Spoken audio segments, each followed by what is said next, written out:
Welcome back. Today, we step into a rare conversation between Warren Buffett, the legendary investor with billions to his name, and the wisdom of Stoicism, which teaches that the greatest fortune is not in the bank, but in the soul.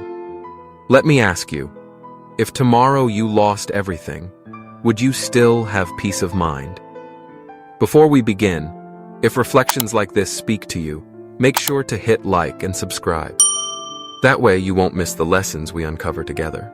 Part 1. Buffett. The shadow of wealth. Warren Buffett, despite his empire, still lives in the modest house he bought in 1958. He prefers Coca-Cola to fine wine. He spends hours reading instead of chasing luxury. Sounds stoic, doesn't it? Yet Buffett's restraint isn't philosophy. It's strategy. He knows indulgence dulls judgment. A friend once told me how he worked for years to buy his dream car. When he finally got it, the joy lasted only a few months. Then came the stress: maintenance, insurance, depreciation. Have you felt that cycle? The dream turns into a cage. Here lies the first dark truth. Wealth can grant power, but it can also make us prisoners of what we own. If this resonates, give the video a like. It tells me these lessons matter, and it helps more people find them. Part 2. Stoicism. Rich but not free. Marcus Aurelius wrote, "The man who needs least is richest." Epictetus reminded us, "You're not poor from lack of money, but from endless desire." The Stoics never condemned wealth.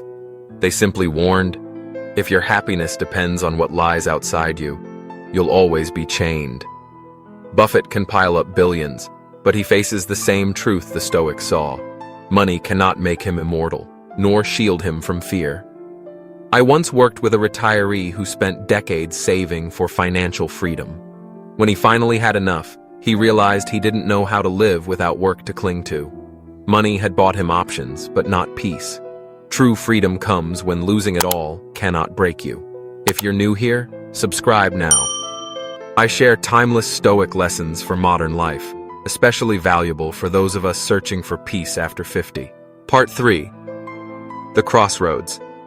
Buffett and the Stoics share one thing: clarity. Buffett avoids consumer addiction to keep his mind sharp for investing. The Stoics avoid attachment to wealth to keep their spirit steady. And the final dark truth? Wealth means nothing if you cannot master yourself. A billionaire who is sleepless, anxious, or envious is poorer than the one who carries calm within. Picture this. If tomorrow you lost 90% of what you own, would you stay composed? If you could, you'd be richer than Buffett. Before we close, join our growing community. Like this video, subscribe, and turn on the bell. Together, we'll keep uncovering the wealth that no market crash can steal. Inner wealth. Part 4. The hidden cost of chasing wealth. There's a hidden cost to wealth that few talk about: time. To accumulate and protect riches, people often trade away decades: their health, their presence with family, their peace of mind. Buffett himself once joked that he was lucky to do what he loves every day, but many aren't so fortunate. They grind through jobs they hate, hoping wealth will someday free them. I once counseled a man in his 60s who admitted, with tears in his eyes, "I missed my children's childhood because I was too busy building a fortune for them." Now his children were grown, distant, and uninterested in the empire he had sacrificed for. He had the money, but not the life. The Stoics would have called this a tragic miscalculation. As Seneca said, "Wealth is the slave of the wise man and the master of the fool." When money becomes your master, the real cost is invisible until it's too late. If this part struck something in you, pause for a moment and hit like. It might just be the reminder someone else needs too. Part 5. Redefining wealth the Stoic way. So what if we turned the definition of wealth upside down? Not as numbers in an account, but as strength of character, freedom of mind, clarity of soul. Think of it this way. A man with modest means but steady sleep, loving relationships, and calm dignity is wealthier than a billionaire plagued by fear and suspicion. Real wealth the Stoics insist, is not stored in vaults, but in virtues: wisdom, courage, justice, and self-control.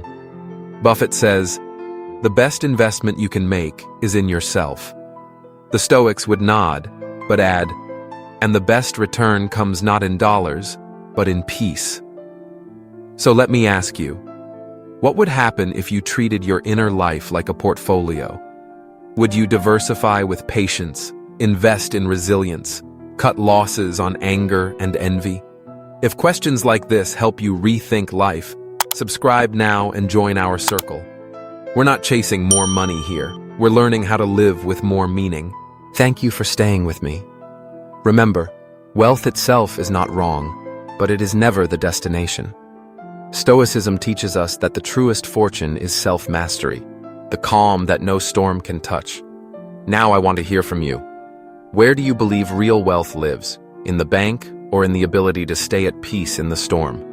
Share your thoughts in the comments. See you in the next video.